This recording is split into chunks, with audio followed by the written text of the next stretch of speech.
എല്ലാവർക്കും നമസ്കാരം. അപ്പോൾ ഇന്നത്തെ ഈ ഒരു ക്ലാസ് എന്ന് പറയുന്ന മലയാളത്തിന്റെ ക്ലാസ് ആണ്. സെക്രട്ടേറിയറ്റ് അസിസ്റ്റന്റ് എക്സാമിന് വേണ്ടിയിട്ടുള്ള മലയാളത്തിന്റെ കോഴ്സ് നമ്മൾ സ്റ്റാർട്ട് ചെയ്തിട്ടുണ്ട് ശ്രുതീസ് ലേണിംഗ് സ്ക്വയറിന്റെ ആപ്പിൽ. അപ്പൊ അതിന്റെ ഒരു കുഞ്ഞു ഡെമോ ക്ലാസ് ആണ് നമ്മൾ കാണിക്കുന്നത് കേട്ടോ. അപ്പൊ ആർക്കെങ്കിലും താല്പര്യം ഉണ്ടെങ്കിൽ എത്രയും പെട്ടെന്ന് തന്നെ ജോയിൻ ചെയ്യുക. അപ്പൊ അതിന്റെ ലിങ്ക് ഞാൻ ഡിസ്ക്രിപ്ഷനിലും അതേപോലെ തന്നെ കമന്റ് ആയിട്ട് പിൻ ചെയ്തേക്കാം കേട്ടോ. അപ്പൊ നമുക്ക് ക്ലാസ് കണ്ടു നോക്കാം. എല്ലാവർക്കും നമസ്കാരം. മലയാളം ക്ലാസ്സിലേക്ക് ഏവർക്കും സ്വാഗതം. അപ്പൊ എന്റെ പേര് ശ്രുതി. ഞാൻ പഠിപ്പിക്കുന്ന വിഷയം മലയാളമാണെന്ന് മനസ്സിലായിട്ടുണ്ടാവുമല്ലോ അല്ലെ. നമുക്ക് എല്ലാവർക്കും അറിയാം, എല്ലാ PSC പരീക്ഷകളിലും നല്ലൊരു മാർക്കിന്റെ ചോദ്യം വരുന്ന മേഖലയാണ് മലയാളം. ഏകദേശം 10 മാർക്കിന്റെ ചോദ്യമാണ് മലയാളം വിഭാഗത്തിൽ നിന്ന് ചോദിക്കാറുള്ളത്. മലയാള സാഹിത്യത്തിൽ നിന്ന് വേറെയും ചോദ്യങ്ങൾ വരാറുണ്ട്. അപ്പൊ നമ്മൾ ഈ ഒരു ക്ലാസ്സുകളിലൂടെ നമ്മുടെ മലയാളത്തിലെ എല്ലാ ടോപ്പിക്സും നമ്മൾ നല്ല വൃത്തിയായിട്ട് പഠിക്കാൻ പോവാണ്. 1 by 1 ആയിട്ട് എല്ലാം നല്ല ക്ലിയർ ആയിട്ട്. അതായത് ഒരു ടോപ്പിക് പഠിക്കുമ്പം ആ ടോപ്പിക്കുമായി ബന്ധപ്പെട്ട് മുൻപ് ചോദിച്ച ചോദ്യങ്ങൾ ഉണ്ടാകും. അതുപോലെ SCERT പാഠപുസ്തകങ്ങളിൽ നിന്നുള്ള പദങ്ങൾ, അതുപോലെ ചോദ്യങ്ങൾ, അതുപോലെ മാതൃകാ ചോദ്യങ്ങൾ ഇനി വരാൻ സാധ്യതയുള്ളത്. പിന്നെ നമുക്കറിയാം, ഇപ്പൊ സമീപകാലത്ത് നടന്ന ചില പരീക്ഷകളിൽ മലയാളം വളരെ കടുപ്പിച്ച് ചോദിച്ചിട്ടുണ്ട് അല്ലെ. അപ്പൊ അത്തരത്തിലുള്ള കുൽസിത പദങ്ങളും കുൽസിത ചോദ്യങ്ങളും ഒക്കെ നമുക്ക് ചെയ്ത് പ്രാക്ടീസ് ചെയ്യേണ്ടത് വളരെ അത്യാവശ്യമാണ്. എന്നാൽ മാത്രമേ ഇനി വരാൻ പോകുന്ന പരീക്ഷയിൽ ഏത് ലെവലിലുള്ള ചോദ്യം വന്നാലും നിങ്ങൾക്ക് മലയാളത്തിൽ ഫുൾ മാർക്ക് ഉറപ്പിക്കാൻ പറ്റും.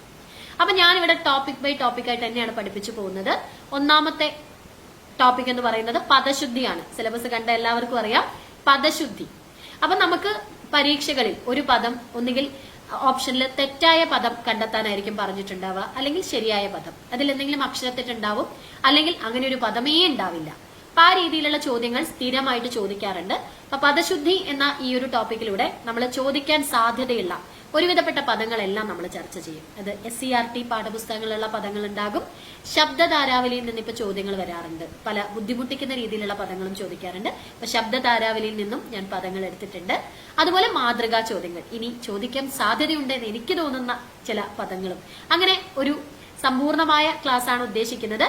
പദശുദ്ധി എന്ന് പറയുന്നത് നമുക്ക് ചില ചെറിയ ചെറിയ തന്ത്രങ്ങളൊക്കെ ഉണ്ടെങ്കിൽ നമുക്ക് ഒരു പദം പഠിച്ചു കഴിഞ്ഞാൽ ആ രീതിയിൽ ചോദിക്കാൻ സാധ്യതയുള്ള മറ്റു പദങ്ങളും നമുക്ക് കറക്റ്റ് ആയിട്ട് ഓർത്തിരിക്കാനും ശരിയാക്കാനൊക്കെ സാധിക്കും. അപ്പം ഈ ഒരു ക്ലാസ് എന്ന് പറയുന്നത് പദശുദ്ധി ഞാൻ പഠിപ്പിക്കുന്നത് MCQ ആയിട്ടാണ്, മൾട്ടിപ്പിൾ ചോയ്സ് ക്വസ്റ്റ്യൻസ് ആയിട്ടാണ്. കാരണം എന്താണെന്ന് വെച്ചിട്ടുണ്ടെങ്കിൽ നമ്മൾ കുറെ പദങ്ങൾ ഇങ്ങനെ വെറുതെ ശരി ഈ പദം ഇങ്ങനെ എഴുതി പഠിക്കുക എന്ന് പറയുമ്പോൾ നമ്മുടെ ഓർമ്മയിൽ നിൽക്കില്ല. അതിലും നല്ലത് നമ്മളിത് MCQ ആയിട്ട് അക്കൂട്ടത്തിൽ നിന്ന് ശരിയായത് സെലക്ട് ചെയ്യുമ്പോൾ അത് നമ്മുടെ മനസ്സിൽ ഓർത്തിരിക്കും. അപ്പൊ നിങ്ങൾ ഈ ക്ലാസ് വെറുതെ ഇങ്ങനെ കേട്ട് ഇരിക്കാതെ നിങ്ങളൊരു പേപ്പർ എടുത്തിട്ട് ഞാനിവിടെ ചോദ്യം കാണിക്കുന്ന സമയത്ത് കറക്റ്റ് ആയിട്ടുള്ള ആൻസർ ഏതാണെന്നൊന്ന് നിങ്ങൾക്ക് മനസ്സിൽ അറിയാവുന്നെങ്കിൽ അതേപടി എഴുതുക, അല്ലെങ്കിൽ ഒന്ന് ഊഹിച്ചിട്ടാണെങ്കിലും ഒന്ന് ശ്രമിച്ചു നോക്കുക. എന്നിട്ട് ഞാനത് കറക്റ്റായിട്ട് വിശദീകരിച്ച് പറയുമ്പോൾ നിങ്ങളുടെ മനസ്സിൽ അത് നന്നായിട്ട് പതിഞ്ഞിരിക്കും. അപ്പൊ ആ രീതിയിൽ നമുക്ക് മുന്നോട്ട് പോയാലോ? ഞാൻ സമയം കളയുന്നില്ല, ആദ്യത്തെ ചോദ്യത്തിലേക്ക് പോവാണ്. ശരിയായ പദമേത്? നീരാഞ്ജനം, നീരാജ്ഞനം, നീരാജനം, നീലാഞ്ജനം. ചില പദങ്ങളൊക്കെ നമ്മൾ നമ്മുടെ സംസാര ഭാഷയിൽ തെറ്റായി പറഞ്ഞ് അതങ്ങ് തെറ്റായിട്ട് തന്നെ നമ്മൾ പറഞ്ഞു പോകുന്ന ചില പദങ്ങളുണ്ട് അല്ലെ. ഇതൊക്കെ ചിലപ്പോൾ ആ കൂട്ടത്തിൽ പെടുന്ന പദമായിരിക്കും. അപ്പൊ ഈ പദത്തിലേക്ക് പോകുന്നതിന് മുമ്പ് ഞാൻ ആദ്യമായിട്ട് പറയാൻ പോകുന്നത് 2 അക്ഷരങ്ങളെ കുറിച്ചാണ്. ഓക്കെ, 2 അക്ഷരങ്ങളെ കുറിച്ചാണ്. ഒന്ന് ഈ അക്ഷരമാണ്. ഈ അക്ഷരം വായിക്കുന്നത് ஞ എന്നാണ്. വിജ്ഞാനം, നിങ്ങൾ കേട്ടിട്ടുണ്ടാവും. വിജ്ഞാനം എന്നൊക്കെ പറയുമ്പോൾ നമ്മൾ ഈ അക്ഷരമാണ് ഉപയോഗിക്കുന്നത്. ഈ അക്ഷരമോ ஞ ആദ്യം വന്നാലോ അത് ജ എന്ന രീതിയിലാണ് നമ്മൾ ഉച്ചരിക്കുന്നത്. ഇപ്പം അഞ്ജനം, അഞ്ജനം എന്നൊക്കെ എഴുതുമ്പോൾ നമ്മൾ ഈ അക്ഷരമാണ് ഉപയോഗിക്കുന്നത്. അപ്പൊ ഈ ഒരു പ്രൊനൗൺസിയേഷൻ അല്ലെങ്കിൽ ഈ ഒരു ഉച്ചാരണം നിങ്ങൾ കറക്റ്റ് ഓർത്തിരിക്കണം. അപ്പൊ ഈ കൂട്ടത്തിൽ ശരിയായ പദം എന്ന് പറയുന്നത് സി ആണ് കേട്ടോ. നീരാജനം, നമ്മൾ ദേവന് അമ്പലങ്ങളിലൊക്കെ നടത്തുന്ന അർച്ചനയ്ക്കാണ് നീരാജനം എന്ന് പറയുന്നത്. ദീപാരാധന അതുപോലുള്ള അർച്ചനയാണ് നീരാജനം. തെറ്റിക്കരുതേ. നീരാഞ്ജനം എന്നൊന്നും നമ്മൾ ചിലപ്പോൾ എവിടെയെങ്കിലുമൊക്കെ നിങ്ങൾ കേട്ടിട്ടുണ്ടാവും, പക്ഷെ തെറ്റാണ്. ശരിയായ ഉത്തരം എന്ന് പറയുന്നത് സി ആണ് കേട്ടോ. സി, നീരാജനം എന്നുള്ളതാണ് കറക്റ്റ് ആയിട്ടുള്ള ആൻസർ. ഇനി ഒരിക്കലും തെറ്റിക്കരുതേ. ഇനി അടുത്തത് ഒരു മുൻവർഷ ചോദ്യമാണ്. താഴെ കൊടുത്തിരിക്കുന്നവയിൽ ശരിയായ പദം ഏത്? താഴെ കൊടുത്തിരിക്കുന്നവയിൽ ശരിയായ പദം ഏത് എന്നുള്ളതാണ് ചോദ്യം. ഏതാണ്? കറക്റ്റ് ഇതാണ് അല്ലെ, സതീർത്ഥ്യൻ. എന്താണ് സതീർത്ഥ്യൻ എന്ന് പറഞ്ഞാൽ?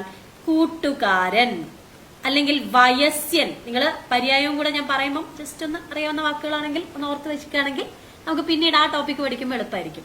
അപ്പൊ കൂട്ടുകാരൻ, വയസ്യൻ, അതിനൊക്കെയാണ് നമ്മൾ സതീർത്ഥ്യൻ എന്ന് പറയുന്നത്. സതീർത്ഥ്യൻ. അപ്പൊ സതീർത്ഥ്യൻ എന്നുള്ളത് കറക്റ്റ് ആയിട്ട് ഈ ത അതുപോലെ ഈ ഥ ഇത് ഓർത്ത് വെക്കണേ. ഇതേപോലെ തന്നെയാണ് നമ്മൾ സാമർഥ്യം എന്ന പദം എഴുതുന്നത്. അവിടെയും ഇത് തന്നെയാണ് വരുന്നത്. സാമർഥ്യം, സതീർത്ഥ്യൻ ഇതൊക്കെ ഒന്ന് ഓർത്ത് വെക്കുക. അപ്പൊ സതീർത്ഥ്യന്റെ അർത്ഥം എന്താണ്? കൂട്ടുകാരൻ, വയസ്യൻ എന്നൊക്കെയാണ് അർത്ഥം. അപ്പൊ ഇവിടെ ആൻസർ സി ആണ്. കറക്റ്റ് ആയിട്ട് നിങ്ങൾ ഓർത്ത് വെക്കണം. ശരിയായ പദം ഏത്? നിങ്ങൾ അധികം കേട്ടിട്ടില്ലാത്തൊരു വാക്കായിരിക്കും.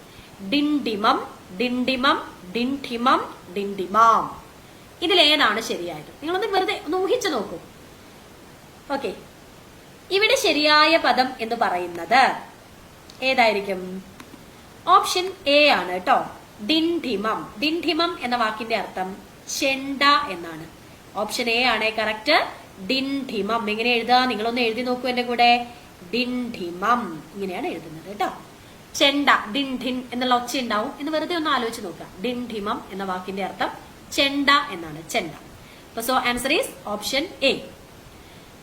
ശരിയായ പദം ഏത്? ധാർഷ്ട്യക്കാരൻ. ധാർഷ്ട്യം എന്ന് പറഞ്ഞാൽ എന്താണ്? ധിക്കാരം, അഹങ്കാരം അല്ലെ? നമ്മുടെ നാട്ടിൽ അഹങ്കാരി എന്നൊക്കെയുള്ള അർത്ഥത്തിൽ പറയുന്ന ഒരു വാക്കാണ് ധാർഷ്ട്യക്കാരൻ. ഏതാണ് കറക്റ്റ്?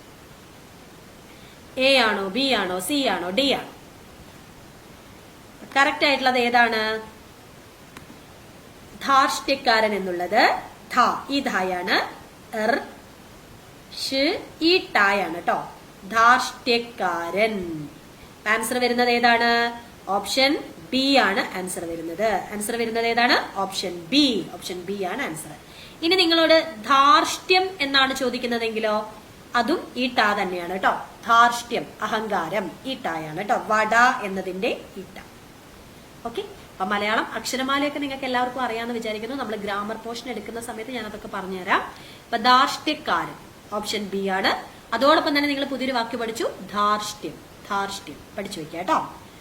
അടുത്ത ക്വസ്റ്റ്യൻ നോക്കൂ. ശരിയായ പദമേത്? പരീക്ഷയ്ക്ക് ചോദിച്ചതാണ്. ശരിയായ പദമേത്?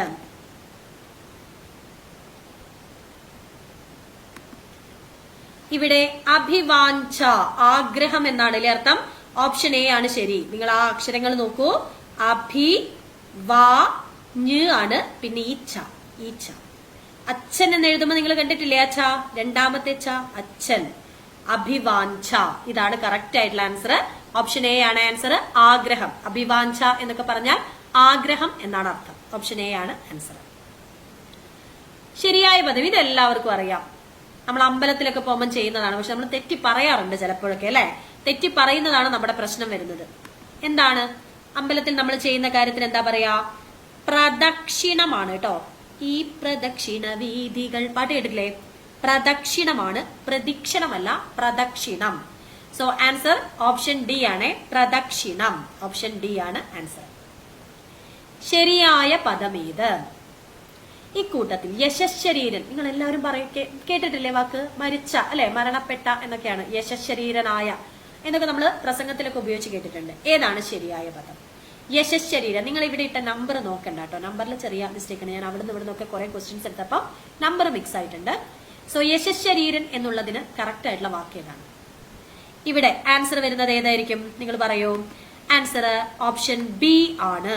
പക്ഷെ ഇത് നമുക്ക് രണ്ട് രീതിയിൽ എഴുതാം. ഒന്ന്, ഈ വിസർഗ ചിഹ്നം ഉപയോഗിച്ചിട്ട് യാ, ഷാ കഴിഞ്ഞിട്ടൊരു വിസർഗ ചിഹ്നം, പിന്നെ ഒരു സാധാരണ ഷാ തന്നെ, ഇരട്ട ഷായല്ല, യശശരീരൻ എന്നിങ്ങനെ എഴുതാം.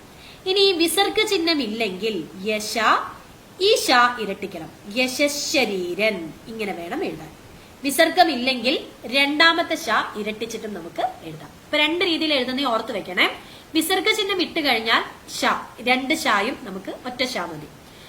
അതിനുശേഷം വിസർഗ ചിഹ്നം ഇടാതെയാണ് എഴുതുന്നതെങ്കിൽ രണ്ടാമത്തെ ഷാ ഇരട്ടയാണ്. അത് ഓർത്ത് വെക്കുക കേട്ടോ. സോ ഇവിടെ ആൻസർ ഓപ്ഷൻ ബി ആണ്. ശരിയായ പദമേത്? ഐച്ഛികം. നിങ്ങൾ എല്ലാവരും കേട്ടിട്ടുണ്ട് ഐച്ഛിക വിഷയം, ഇഷ്ട വിഷയം എന്നൊക്കെ അല്ലേ? നമ്മുടെ അഭിരുചിക്ക് അനുസരിച്ച് എന്നൊക്കെയുള്ള അർത്ഥമാണ്. ഐച്ഛികം ഏതാണ് കറക്റ്റ്? ഓപ്ഷൻ സി ആണ് കേട്ടോ. ഐച്ഛികം. ഇതേപോലത്തെ കുറെ വാക്കുകൾ വരുന്നുണ്ട്. ഐച്ഛികം. ഐച്ഛികം എന്ന് പറയുന്നത് ഏതാണ്? രണ്ട് ചായാണ്. ഐശ്ചികം എന്ന് തെറ്റായിട്ട് പലരും പറയാറുണ്ട്. ഷാ ഇല്ല അവിടെ. ഐച്ഛികം അതാണ് കറക്റ്റ്. Option C. താഴെ കൊടുത്തിരിക്കുന്ന പദങ്ങളിൽ ശരിയായ രൂപം തിരഞ്ഞെടുക്കുക. ഇതെല്ലാവർക്കും അറിയാം. ഇത് വളരെ സിമ്പിൾ ആയിട്ട് ഇത്തരത്തിലുള്ള വളരെ എളുപ്പമുള്ള ചോദ്യങ്ങളും ചോദിക്കാറുണ്ട്. എന്താണ്? ഗ്രന്ഥം എന്നുള്ള വാക്കാണ് ഗ്രന്ഥം എന്ന് പറഞ്ഞാൽ എന്താണ്? പുസ്തകമാണ് അല്ലെ? ഗ്രന്ഥപൂജ എന്നൊക്കെ കേട്ടിട്ടില്ലേ? ഗ്രന്ഥശാല. സോ ഏതാണ്? ഗ്രന്ഥം. കണ്ടോ, ഒരു പുസ്തകം മടക്കി വെച്ച പോലെ തന്നെ ഉണ്ട് അല്ലെ? ഇതാണ് ഗ്രന്ഥം. ഈ ധായാണ് വേണ്ടത് കേട്ടോ. ഈ ധായാണ് വേണ്ടത്. ഗ്രന്ഥം ഓർത്തു വെക്കുക. ഓപ്ഷൻ എ ആണ് ആൻസർ. ശരിയായ പദം അസന്നിഗ്ധമാണോ, അസന്ദിഗ്ധമാണോ, അസന്നിഗ്ധമാണോ, അസന്ദിഗ്ധമാണോ? ഏതാണ് ഇവിടെ ശരിയായ പദം വരുന്നത്? കറക്റ്റ് ആയിട്ടും എഴുതണം. ഒരുപാട് പരീക്ഷകളിൽ ചോദിച്ചതാണ്. ആ സ ദി ധം. ഏതാണ് ശരി? Option B. ഇത് നിങ്ങൾ എഴുതി തന്നെ പഠിക്കണേ. അസന്ദിഗ്ധം. അസന്ദിഗ്ധം ശരിയായ പദം ഇതാണ്. ഇതൊക്കെ നന്നായി എഴുതി വർക്കൗട്ട് ചെയ്ത് പഠിച്ചാലും ഒരു തെറ്റൂല. കാരണം ഒരുപാട് പരീക്ഷയ്ക്ക് ചോദിച്ചതാണ്.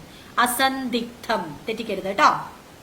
ഈ പദശുദ്ധി നമുക്ക് ഇങ്ങനെ പഠിക്കാൻ പറ്റൂ കേട്ടോ. കാരണം നിങ്ങൾ ഇത് എഴുതിയും കേട്ടും കണ്ടും ഒക്കെ മനസ്സിലാക്കേണ്ടതാണ്.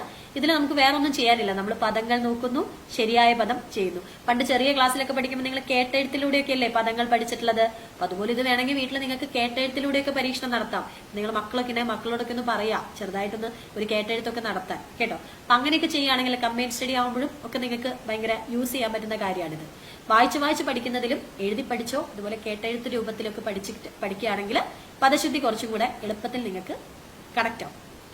ശരിയായ പദം ഏത്? സാന്ദ്ര സൗഹൃദം. നമ്മൾ സ്ഥിരം കേൾക്കാറുള്ള, സ്ഥിരം അല്ല, ഇടയ്ക്കൊക്കെ കേൾക്കാറുണ്ട് അല്ലെ? സാന്ദ്ര സൗഹൃദം. ഏതാണ് സാന്ദ്ര സൗഹൃദം? ആദ്യം സൗഹൃദം എങ്ങനെയാണ് എഴുതാൻ നോക്കുക. അതിൽ തന്നെ ഒരു വാക്കുണ്ട്. ഇതാണ് സൗഹൃദം. റ് എന്നതിന്റെ ചിഹ്നമാണിത്. സൗഹൃദം. ഇതാണ് കറക്റ്റ്. ഇനി സാന്ദ്ര സൗഹൃദം എന്ന് പറയുമ്പോൾ ഈ ദായാണ് കേട്ടോ. ഈ സാന്ദ്ര സൗഹൃദം. സോ ആൻസർ വരുന്നത് ഓപ്ഷൻ ബി ആണ്. സാന്ദ്ര സൗഹൃദമാണ്, സൗഹാർദ്ദമല്ല, സൗഹൃദം. Option B. ശരിയായത് ഏത്? OV വിജയന്റെ പ്രസിദ്ധമായിട്ടുള്ള പുസ്തകത്തിന്റെ പേരാണ് ഖസാക്കിന്റെ ഇതിഹാസം അല്ലെ? ഖസാക്കിന്റെ ഇതിഹാസം. രവി, അപ്പുക്കിളി, അല്ലാപ്പിച്ച മൊല്ലാക്ക, മൈമുന തുടങ്ങിയ കഥാപാത്രങ്ങൾ സാഹിത്യത്തിൽ ചോദിക്കും. OV വിജയന്റെ പ്രശസ്തമായ കൂമൻകാവിൽ ബസ് ഇറങ്ങിയപ്പോൾ രവിക്ക് ആ സ്ഥലം അപരിചിതമായി തോന്നിയില്ല, അങ്ങനെ പറഞ്ഞിട്ടാണ് തുടങ്ങുന്നത്. സോ അപ്പോ ഖസാക്കിന്റെ ഇതിഹാസം എങ്ങനെയാണ് വരുന്നത്? ഖസാക്കിന്റെ ഇതിഹാസം. കറക്റ്റ് ആണ്. ഇതിഹാസം ഖായാണ്.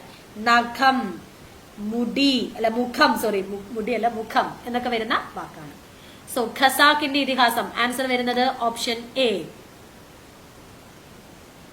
ശരിയായത് ഏത്? കൂട്ടത്തിൽ തന്നിരിക്കുന്നതിൽ ഏതാണ് ശരിയായ പദം എന്നാണ് ചോദിച്ചിരിക്കുന്നത്. ഈ കൂട്ടത്തിൽ ഏതാണ് ശരിയായ പദം? നിങ്ങൾ പറയും. ഈ വാക്ക് നിങ്ങൾ അധികം കേട്ടിട്ടുണ്ടാവില്ല. അസമച്ഛദം. ഏഴിലംപാല എന്നാണ് അർത്ഥം. ഏഴിലംപാല, അസമച്ഛദം. ഇതൊക്കെ ഞാൻ നമ്മുടെ ചോദിക്കാൻ സാധ്യതയുള്ള എന്നാൽ ഇതുവരെ ചോദിച്ചിട്ടില്ലാത്ത പദങ്ങളാണ്. ശബ്ദധാരാവലിയിൽ നിന്നും നേരിട്ടെടുത്തതാണ്. ഓപ്ഷൻ സി ആണ് കേട്ടോ. അസമച്ഛദം. അർത്ഥം വരുന്നത് ഏഴിലംപാല. അസമച്ഛദം എങ്ങനെയാണ് എഴുതുക? ആ സ മ. ഈ ച അച്ഛൻ എന്നുള്ള പോലെ രണ്ട് ചായുണ്ട്. അസമച്ഛദം. ഓപ്ഷൻ സി ആണ് ആൻസർ. Option C. ശരിയായത് ഏത്? തന്നിരിക്കുന്നതിൽ ഏതാണ് ശരി? ജാള്യത. നമ്മൾ എപ്പോഴും പറയാറുണ്ട് തെറ്റിയിട്ട് ജാള്യത്വം എന്നൊന്നും പറയാറില്ലെങ്കിലും ജാള്യത എന്ന് പറയാറുണ്ട് അല്ലെ? പക്ഷെ ജാള്യത തെറ്റാണ് കേട്ടോ മക്കളെ. നമ്മൾ പറയേണ്ടത് ജാള്യം എന്നാണ്. ജാള്യത എന്ന് പറയുന്ന തെറ്റായ പ്രയോഗമാണ്. കറക്റ്റ് വാക്ക് എന്ന് പറയുന്നത് ജാള്യം ആണ് കേട്ടോ. ജാള്യം മറച്ചു വെച്ചു. ജാള്യത അല്ല, ജാള്യം.